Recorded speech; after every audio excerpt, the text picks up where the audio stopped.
حضرت لقمان نبی تھے؟ نہیں، نبی نہیں تھے۔ کیا حضرت لقمان رسول تھے؟ رسول بھی نہیں تھے۔ تو پھر حضرت لقمان کے اندر ایسی کیا خاص بات تھی کہ اللہ تبارک و تعالیٰ نے ان کے نام پر قرآن کی پوری ایک سورت نازل کر دی، اور پھر اس سورت کا پورا ایک رکوع آیت نمبر 12 سے لے کر کے آیت نمبر 19 تک 8 آیتوں میں اللہ تعالیٰ نے حضرت لقمان کا ذکر کیا ہے۔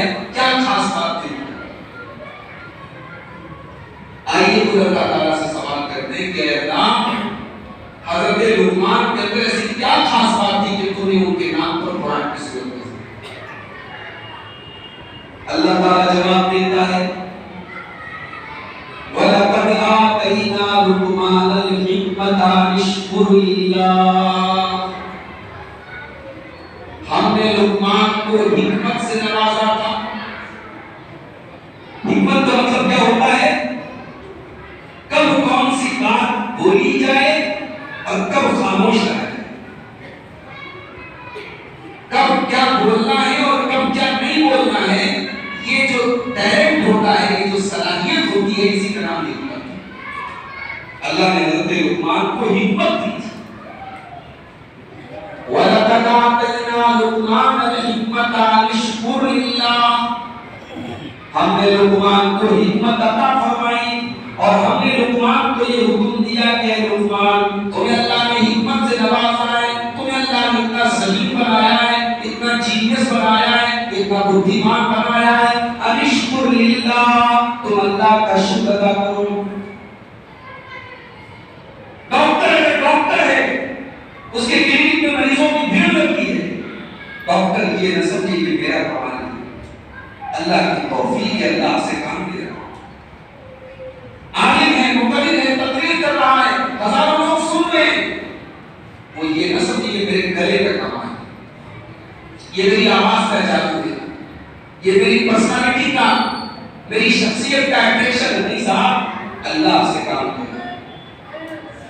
اللہ نے آپ کو دولت دی ہے، آپ دولت کا اگر صحیح استعمال کر رہے ہیں، اللہ آپ سے کام لے رہا ہے، اور اللہ تعالیٰ آپ کو جو نعمت دے اس نعمت کا صحیح استعمال کرو، یہی اللہ کا شکر ہے۔ اللہ نے علم دیا ہے، علم کو بانٹو، اللہ نے مال دیا ہے، صحیح راستے میں خرچ کرو، اللہ نے سماج کے اندر آپ کو کوئی رتبہ دیا ہے، کوئی نصیب دی ہے، آپ اس کا صحیح استعمال کرو۔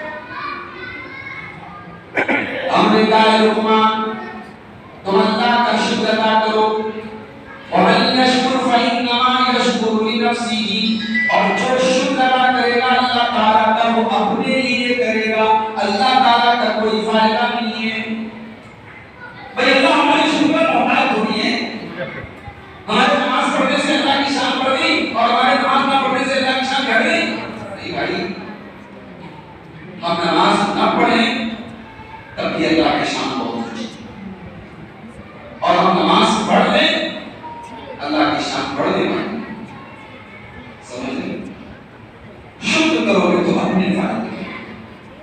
وَمَن كَفَرَ فَإِنَّ اللَّهَ غَنِيٌّ حَمِيدٌ، اور جو ناشکری کرے گا، جو اللہ کی نافرمانی کرے گا، جو اپنی اللہ کی دی ہوئی نعمتوں کا غلط استعمال کرے گا، فَإِنَّ اللَّهَ غَنِيٌّ حَمِيدٌ، اللہ تعالیٰ بے نیاز ہے، اس کو تمہارے شکریہ کی ضرورت نہیں ہے، اس کو کوئی فرق پڑتا نہیں ہے، تم غلط کام کرو گے تو اس کا انجام بھگتو گے۔ اب اس کے بعد اللہ تعالیٰ حضرت لقمان کے اور ان کے بیٹے کے بیچ کی بات چیت کو بیان کرتا۔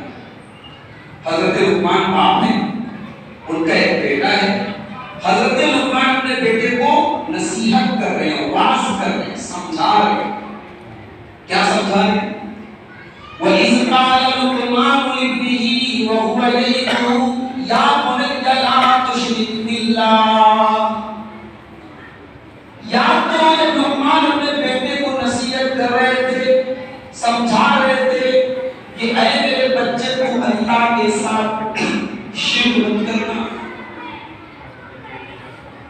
سب سے پہلی نصیحت کیا کرتی ہے؟ شرک۔ سب سے پہلی بات تو یہ پتہ چلی کہ باپ جتنا بڑا بھی بزنس مین، باپ جتنا بھی بزی ہو، بچے کو نصیحت کرنے کے لیے باپ ٹائم نکالے۔ باپ کے پاس ٹائم ہونا چاہیے اپنے بچوں کے۔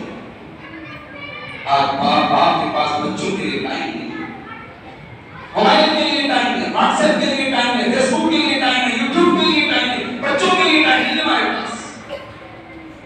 نتیجہ کیا ہے؟ بچے بھی موبائل میں لگے، بچوں کا بچپن ختم ہو گیا۔ 3 سال سے لے کر کے 15 سال تک کے بچے موبائل میں لگے ہوئے۔ گھر میں ماں کے پاس الگ موبائل ہے، باپ کے پاس الگ موبائل ہے، نہ ماں تربیت کر رہی ہے نہ باپ تربیت کر رہا ہے، ٹائم ہی نہیں ہے صاحب۔ حضرت لقمان نے پہلا سبق ہمیں دیا، بچے کو نصیحت کے لیے ٹائم نکالو۔ ہمارے دوست نے الہٰباد کرنے والے ہیں، سعودی عرب میں وہ نوکری کرتے ہیں، 2 بیٹیاں ہیں، 1 بیٹا ہے۔ بڑی والی بیٹی 12 سال کی ہے، اس سے چھوٹا بیٹا ہے 8 سال کا، اور ایک چھوٹی بچی ہے 3-4 سال کی۔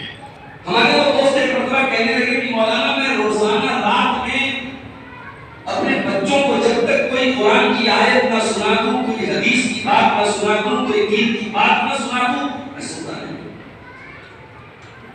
وہ انڈیا میں نہیں رہتے، سعودی میں رہتے ہیں، کام کرتے ہیں 1000 کلومیٹر دور، مگر یہ درد ہے سینے میں کہ میرے بچے ہیں، میں ان کا باپ ہوں، میری ذمہ داری ہے کہ میں ایک ہی آیت، ایک ہی قرآن کی حدیث، ایک ہی اچھی بات اپنے بچوں کو سنا۔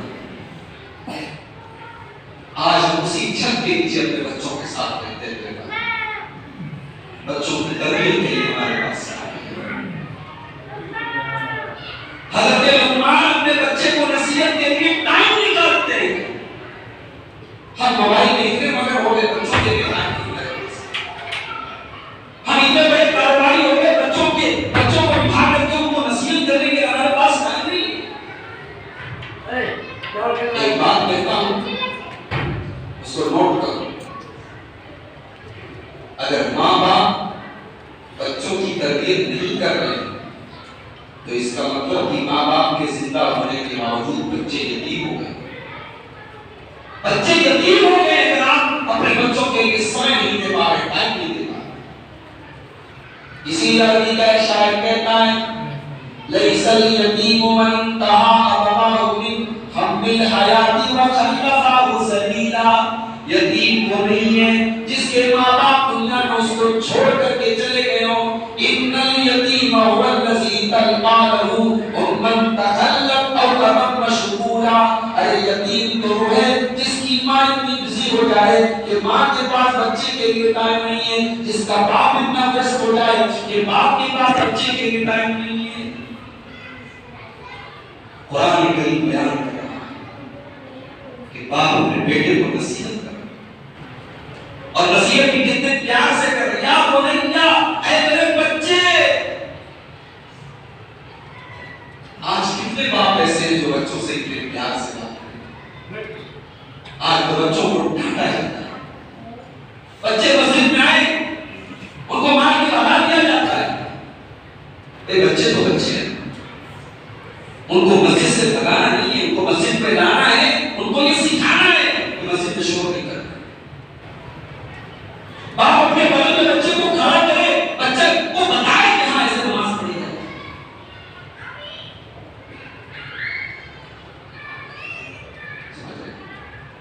حضرت لقمان اپنے بچے سے کہے اے میرے بچے، اور سب سے پہلی جو نصیحت کرتے ہیں کیا کرتے ہیں؟ لا تشرک باللہ، تم اللہ کے ساتھ شرک نہ کرنا، ان الشرک لظلم عظیم، دنیا کا سب سے بڑا ظلم ہے یہ شرک۔ شرک سے بڑا کوئی ظلم، ظلم کا مطلب کیا ہوتا ہے؟ ظلم کا مطلب سیدھے سیدھے لفظوں میں بتا دوں، یہ موزہ میں نے پیر میں پہنا ہے، اس موزے کو اتار کے سر پہ پہن لوں اور ٹوپی کو سر کے بجائے پیر میں ڈال دوں، یہی ظلم ہے۔ ظلم کا مطلب ہے جس چیز کی جو جگہ ہو اس کو وہ جگہ نہ دی جائے، یہی ظلم ہے۔ عبادت اللہ کا حق ہے، سجدہ اللہ کا حق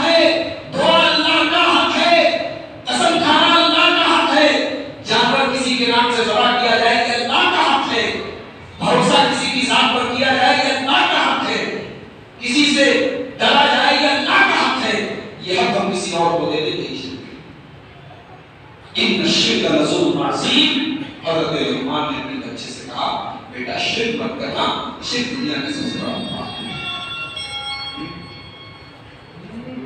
اور حضرت لقمان نے اپنے بچے کو جب اللہ کے بارے میں بتایا تو اب اللہ تعالیٰ حضرت لقمان کے بیٹے کو اس کے ماں باپ کا حق بتا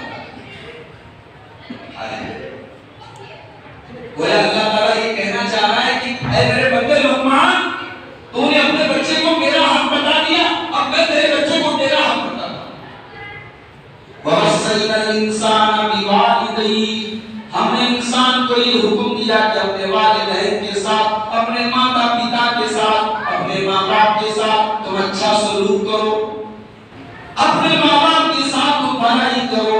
حملتہ امہ وہنا علی وہن، اور خاص طور سے اپنی ماں کو تکلیف نہ دو، اپنی ماں کا خیال رکھو. اس نے بڑی تکلیفوں کے ساتھ تمہیں اپنے پیٹ میں رکھا ہے. وفصالہ فی عامین، اور 2 سال تک تمہیں اپنا خون جگر پلایا، اپنا دودھ پلایا.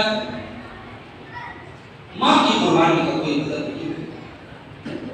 آپ سوچ نہیں سکتے کہ ماں کیا کرتی ہے.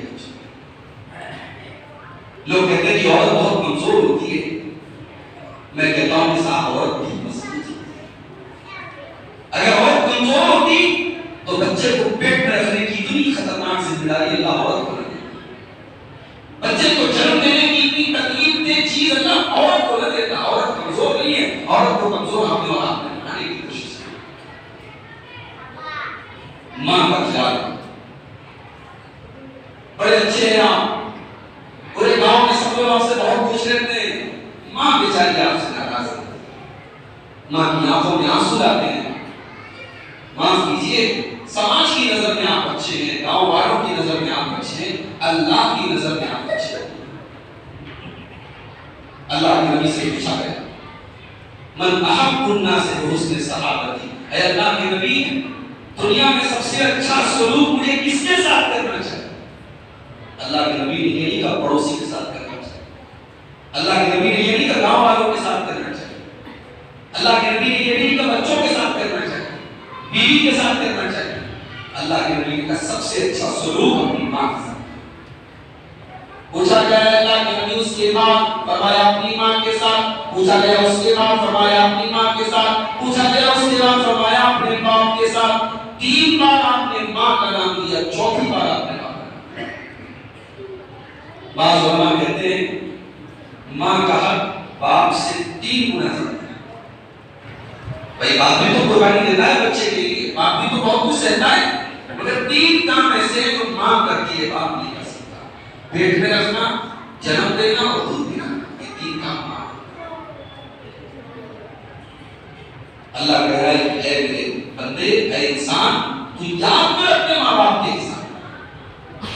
اور جی چاہتا ہے کہ میں وہ حدیث آپ کو سنا دوں جو آج میں نے کھیلیا کہ ترجمہ اردو میں بھی سنائی تھی. رمضان کا مہینہ آگے آ رہا ہے، 3 لوگوں کے لیے اللہ کے دل پر دعا. رغب عنہ رجل، اس انسان کی ناک مٹی میں مل جائے، اس انسان کا ستیہ ناش ہو جائے، برباد ہو جائے. وہ انسان جس کے سامنے اللہ کے نبی کا نام لیا جائے اور اللہ کے نبی صلی اللہ علیہ وسلم پر درود رکھے. اس کے بعد آپ نے فرمایا اور اس انسان کی نام کی مٹی میں مل جائے جو رمضان کا مہینہ پائے اور رمضان آ کر کے چلا جائے اور اس کی بخشش نہ ہو سکے، اس انسان کے اوپر بھی بدعا کیا جائے. اور تیسرا آدمی کون ہے؟ وَرَجُلٌ أَدْرَكَ عِندَهُ الْكِبَرَ وَالِدَاهُ، اس کے ماں باپ اس کو بڑھاپے میں مل جائے. یا تو بوڑھے ماں باپ اگر ہوتے ہیں تو بچوں کو بوجھ نہ، بچے ماں باپ کی کھانسی برداشت نہیں کر پاتے. صاحب میں تو کہتا ہوں اللہ نہ کرے کسی پر وہ وقت آئے کہ ماں اور باپ بستر پڑ جائیں اور محتاج ہو جائیں بچوں.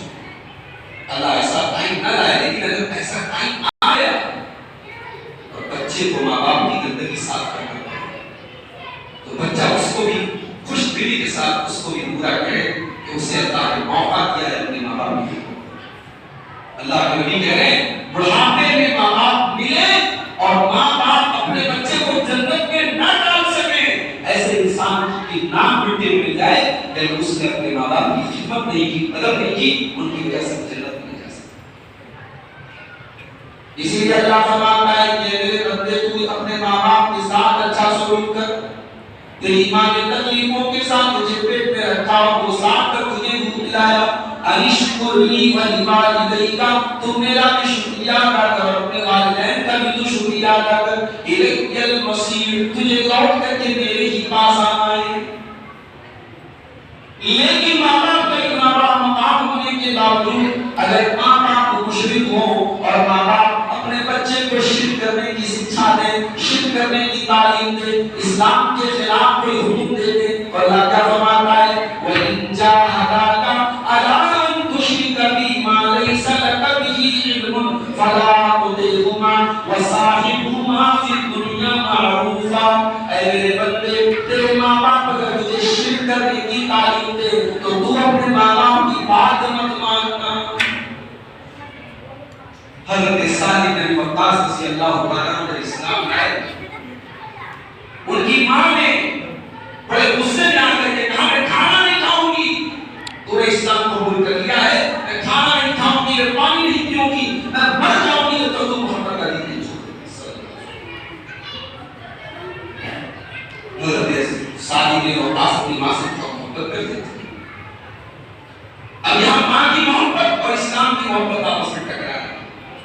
ماں نے کہا میں کھانا نہیں کھاؤں گی، پانی نہیں پیوں گی، تو اسلام چھوڑ دے۔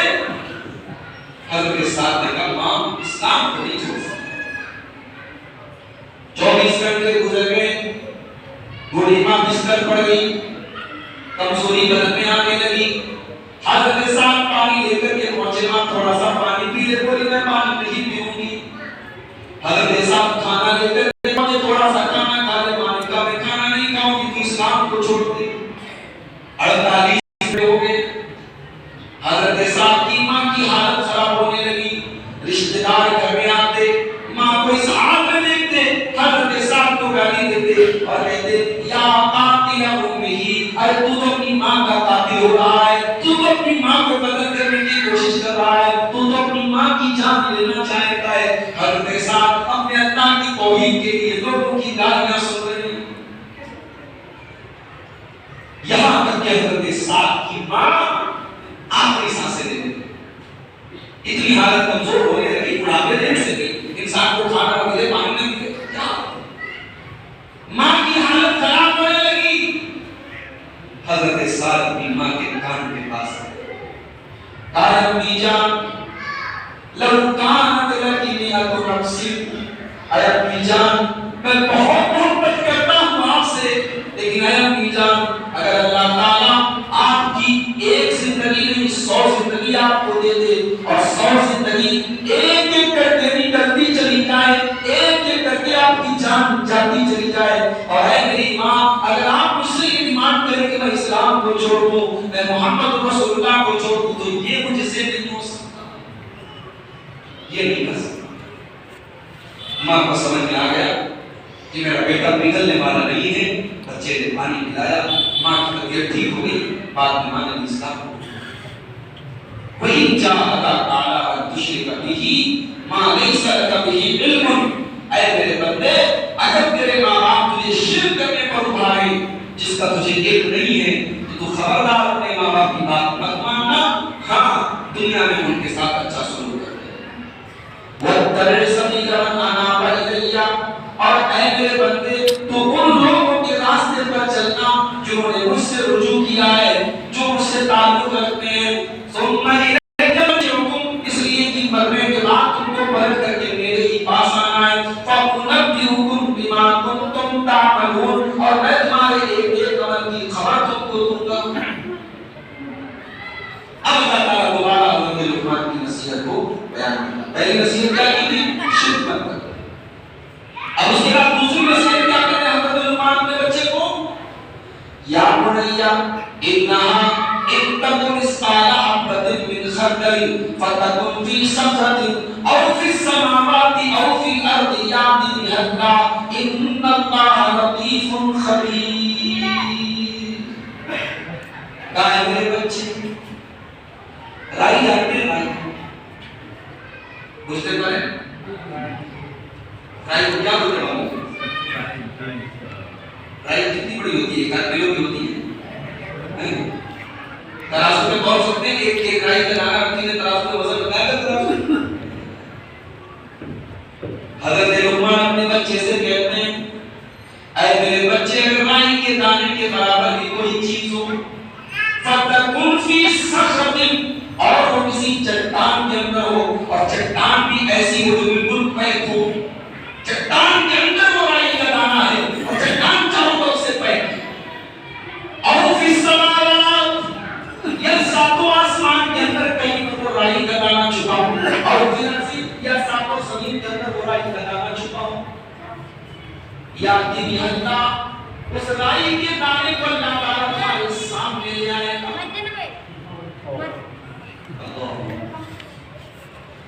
رائی کے دانے کے برابر بھی چیز آپ اللہ سے چھپا نہیں سکتے. حضرت لقمان اپنے بچے کو سمجھتے ہیں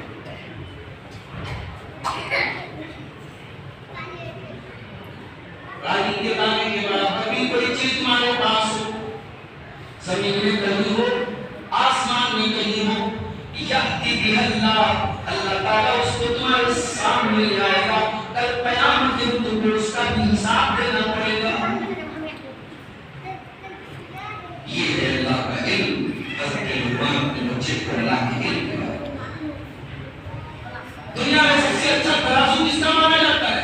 سونار کا ترازو مانا جاتا ہے. سونار کے ترازو پر آپ لے کے جائیں اور جو ناک میں پہنتی ہے ہتھیا جس کو ہمارے یہاں بولتے ہیں کان میں جس کو پہنتی ہے بالی اس کو لے کے چلے جائیں تو 1 گرام کی آدھے گرام کی کتنی ہے سونار کے ترازو پر آپ کو حاصل ہے. اس سے بہترین ترازو دنیا میں کسی کا نہیں ہے.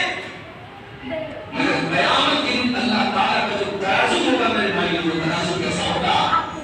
وَنَزَعُ الْمَوَازِينَ الْقِسْطَ لِيَوْمِ الْقِيَامَةِ ہم قیامت کے دن انسان کا ترازو رکھیں گے فَلَا تُظْلَمُ نَفْسٌ شَيْئًا اور قیامت کے دن اس ترازو پر کسی کے ساتھ کوئی ظلم نہیں کیا جائے گا. وَإِنْ كَانَ مِثْقَالَ حَبَّةٍ مِّنْ خَرْدَلٍ فَتَكُنْ فِي صَخْرَةٍ اور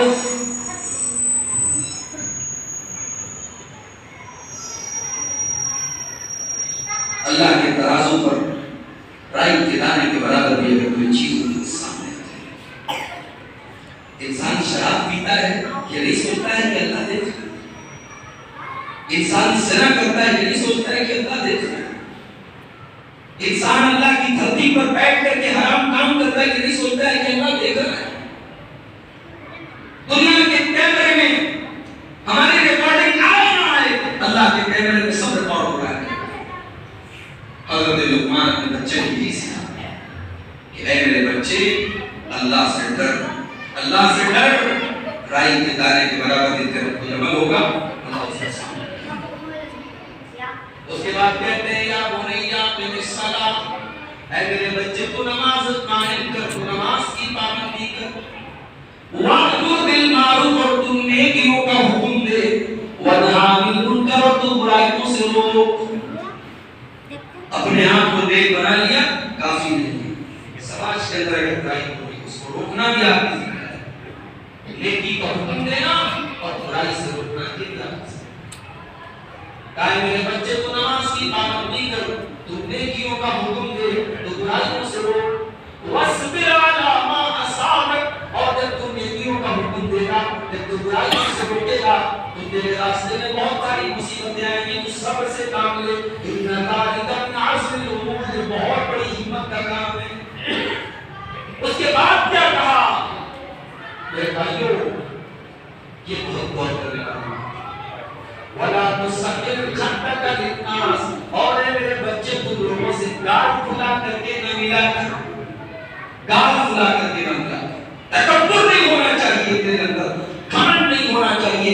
اہنکار نہیں ہونا چاہیے. وَلَا تُسَّخِّرْ خَدَّكَ لِلنَّاسِ تم لوگوں سے گال پھلا کر کے نہ ملا کر. وَلَا تَمْشِ فِي الْأَرْضِ مَرَحًا تو زمین میں اکڑ کر کے نہ چلا کر. إِنَّ اللَّهَ لَا يُحِبُّ مَنْ كَانَ مُخْتَالًا فَخُورًا اللہ تعالیٰ کو گھمنڈی لوگ پسند نہیں ہے. ابلیس برباد ہوا اسی گھمنڈ کی وجہ سے. نمرود برباد ہوا اسی گھمنڈ کی وجہ سے، فرعون برباد ہوا اسی گھمنڈ کی وجہ سے، قارون برباد ہوا اسی گھمنڈ کی وجہ سے۔ کس بات کا گھمنڈ ہے بھائی؟ دولت کا گھمنڈ ہے، شہرت کا گھمنڈ ہے، عزت کا گھمنڈ ہے۔ یہ جو دولت تم اپنے پاس رکھ کر کے گھمنڈ کرتے ہو، کل جب مر جاؤ گے یہ ساری دولت تمہیں چھوڑ کر کے جانا پڑے گا۔ جس کپڑے پر تم گھمنڈ کرتے ہو یہ کپڑا تمہارے بدن سے اتار لیا جائے گا۔ جس خوبصورتی پر تم گھمنڈ کرتے ہو جہنم کی آگ میں یہ خوبصورتی جل کر کے راکھ ہو جائے گی۔ کس بات کا گھمنڈ؟ اے انسان کس بات کا گھمنڈ ہے؟ تو اپنی اوقات کو یاد، تجھے اللہ نے تقدیر پانی کے قطرے سے دیا۔ تو حضرت لقمان نے اپنے بچے سے کہا گھمنڈ مت۔ اس کے بعد فرمایا وَقْصِدْ فِي مَشْيِكَ وَاغْضُضْ مِنْ صَوْتِكَ، اور اے میرے بچے جب تو زمین میں چلا کر تو تیری چال میں میانہ روی ہونی چاہیے، تیری چال درمیانی ہونی چاہیے۔ بہت جلدی جلدی چلنا یہ بھی ٹھیک نہیں، اور بیمار لوگوں کی طرح دھیرے دھیرے چلنا بھی ٹھیک نہیں۔ تیری چال درمیانی ہونی چاہیے۔ مسلمان کا ہر کام درمیانی ہونا چاہیے۔ پیسہ بھی خرچ کرتا ہے تو بخیلی نہیں کرتا، کنجوسی نہیں کرتا، اور فضول خرچی نہیں کرتا۔ اللہ نے نوازا ہے تو پھٹا پھٹانا کپڑا پہننا بھی غلط ہے۔ اللہ نے آپ کو نوازا ہے، آپ اچھا کپڑا پہنیے، لیکن ایسا بھی کپڑا مت پہنیے کہ پورے سماج میں آپ سب سے الگ نظر آئے۔ حضرت لقمان نے کہا میرے بچے اپنی چال میں درمیان کا راستہ ہے۔ وَاغْضُضْ مِنْ صَوْتِكَ، اور اپنی آواز کو پست رکھ۔ چلانا، چیخنا، بازار میں شور بچانا یہ مسلمان کی شان نہیں۔ اپنی آواز کو پست رکھ۔ ان انکر الاصوات لصوت الحمیر، سب سے بری آواز اللہ کے نزدیک گدھے کی آواز ہے۔ گدھے کی آواز جو ہوتی ہے بہت بے ہم ہوتی ہے، اس میں کوئی سر تال کچھ نہیں ہوتا ہے۔ جب گدھا چلاتا ہے تو کان پر بڑا بھاری گزرتا ہے۔ حضرت لقمان نے کہا بیٹا سب سے بری آواز گدھے کی ہوتی ہے، گدھے کی طرح چلنا ہے۔ تو یہ حضرت لقمان کی کچھ نصیحتیں تھیں۔ پہلا سبق یہ ملا بچوں کی تربیت کے لیے ٹائم نکالو۔ دوسرا سبق یہ ملا توحید کی حفاظت کرو، شرک سے بچو۔ تیسرا سبق یہ ملا ماں باپ کی خدمت کرو۔ چوتھا سبق یہ ملا کہ ماں باپ اگر غلط بات کا حکم دے تو ان کی غلط بات نہیں مانیں گے، لیکن عزت تک کریں گے، احترام تک نہیں کریں گے۔ پانچواں سبق یہ ملا اللہ سے ڈرو، رائی کے دانے کے برابر کی کوئی چیز اللہ سے چھپ نہیں سکتی۔ تمہارے موبائل کا ویڈیو کیسے چھپ جائے گا بھائی؟ تو انٹرنیٹ پر کیا دیکھ رہے ہو اللہ سے چھپ جائے گا کیا؟ تم بند کمرے میں کیا کر رہے ہو اللہ سے چھپ جائے گا کیا؟ جو رائی کے دانے کی خبر رکھتا ہے، جو کالے پہاڑ پر کالی چلنے والی چمٹی کی چال سے واقف ہے، اس اللہ سے ڈرو۔ اور چھٹا سبق یہ ملا نماز کی پابندی۔ رمضان آ گیا، روزہ ہم رکھیں اور نماز نہ پڑھیں، یہ نہیں چلے گا۔ روزہ چوتھے نمبر پر ہے اسلام میں، اور نماز دوسرے نمبر پر۔ اسلام کے 5 پلر ہیں، 5 پلر میں دوسرے نمبر پر نماز اور چوتھے نمبر پر روزہ ہے۔ ہم روزہ تو رکھیں اور نماز نہ پڑھیں، کہیں ایسا ہو کہ ہمارا روزہ ہمارے لوگوں پر مار دیا جائے۔ اس لیے رمضان میں نماز کی پابندی کیجیے، اور جب رمضان میں نماز کی آپ پابندی کرنا شروع کر دیں گے تو پھر انشاءاللہ باقی سال کے 11 مہینے بھی اللہ آپ کو نماز کی توفیق دے گا۔ تو حضرت لقمان نے اپنے بچے کو نماز کی۔ اور 7واں سبق یہ ملا نیکی کا حکم دینا اور برائی کا کام کرنا، یہ مولانا شمیم فیضی صاحب کا کام نہیں ہے، یہ مولانا عبدالغفار صاحب کا صرف کام نہیں ہے، یہ آپ کی بستی کے آپ کے محلے کے امام صاحب کا ہی کام نہیں ہے، یہ ہر آدمی کا کام ہے۔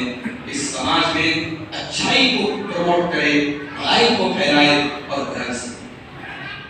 اور نواں سبق یہ ملا صبر کرنا پڑے گا۔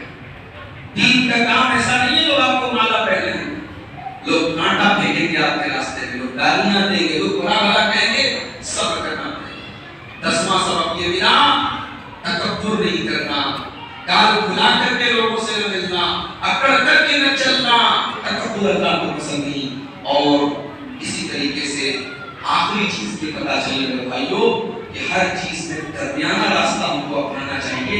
ہم چلے تو ہماری چال بھی بیچ میں ہونی چاہیے اور ہم جب بولے بہت چلا کر کے نہ بولے, بہت دھیرے سے نہ بولے, ہماری آواز بھی درمیان میں ہونی چاہیے. یہ چند باتیں تھی جو آپ سامنے میں نے رکھی ہیں اور میں سمجھتا ہوں کہ اگر ہم صرف انہی باتوں پر عمل کرتے تو انشاءاللہ ہمارے ملت کے لیے کافی ہوگا. اللہ سے دعا کرتے ہیں پروردگار ان نصیحتوں پر ہم سب کو عمل کرنے کی توفیق عطا فرما.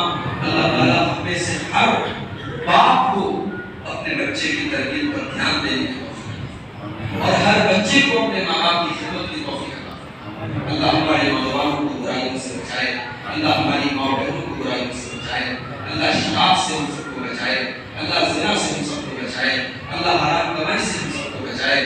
جو ہم میں بیمار ہیں اللہ ان کو شفا عطا فرمائے, جو نماز سے دور ہے اللہ ان کو نمازی بنا دے, جو قرآن سے دور ہے اللہ ان کو قرآن کی تلاوت کرنے والا بنا دے. اللہ ہمارے اس گاؤں کی حفاظت کرے, اللہ ہماری کھیتی میں, ہمارے کاروبار میں, ہماری روزی روٹی میں برکت دے. اللہ تعالیٰ ہمیں دنیا میں ہر شر سے محفوظ رکھے اور آخرت کے لیے اللہ ہمیں نجات عطا فرمائے. آمین. وآخر دعوانا الحمدللہ رب العالمین. السلام علیکم.